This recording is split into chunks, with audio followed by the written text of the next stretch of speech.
Chittagong traditional to hairy.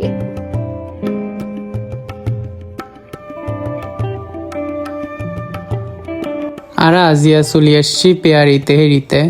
পেয়ারি Tehri চিটাগংয়ের মধ্যে বহুত famous and traditional একটা রেস্টুরেন্ট। সো ইভার লোকেশন আগ্রাবাদ মোড়ত। আশা করিতে পারি এবার তেহেরি খুবই মজা হইব অ্যান্ড ট্রেডিশনাল যেহেতু, সো মজা হইবারই তো কথা। আচ্ছা যাই হোক, এইবার রেস্টুরেন্টটা অনেক সুন্দর, নট ব্যাড। অনেরা ভাগ চিটং আসছো না ট্রেডিশনাল খানা ন খাইবেন, ইবা তো ন হয়। আচ্ছা যাই হোক, টেবিলত খানা চলি এসছে, খামো অ্যান্ড অনেকেরও কমু কেল্লো ইয়ে। So actually Eva look very fantastic, এক কথায় অনেক বেশি সুন্দর।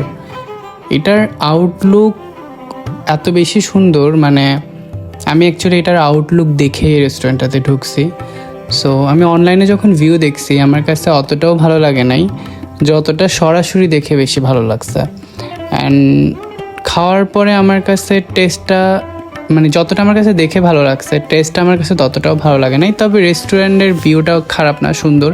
অ্যান্ড মানুষের অনেক ভিড় হয়, অ্যান্ড জায়গার তুলনায় মানুষ অনেক বেশি থাকে। টেস্ট করার পরে আমার কাছে একটা জিনিসই ফিল হচ্ছে যে খাওয়ার মানের থেকে প্রাইসটা অনেক বেশি হচ্ছে। যেমন আমরা অর্ডার করছি বিফ তেহারি, তো এই পাতিলটা হচ্ছে 1:2, এটার প্রাইস হচ্ছে 560। দেন খাওয়ার তুলনায় প্রাইসটা একটু বেশি, ইটস ট্রু, বাট দেখে অনেক সুন্দর অ্যান্ড ট্রেডিশনাল একটা ভাইব আসে, এটা অ্যাকচুয়ালি বলতেই হবে।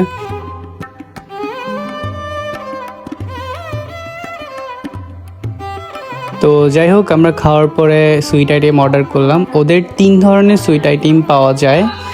তো আমাদের এই ফিনিটার প্রাইস রাখছে হচ্ছে 90 টাকা করে।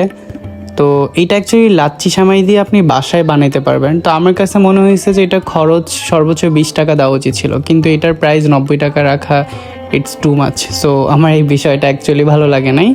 So thanks for the watching and দেখা হবে নেক্সট কোনো ভিডিওতে। আল্লাহ হাফেজ।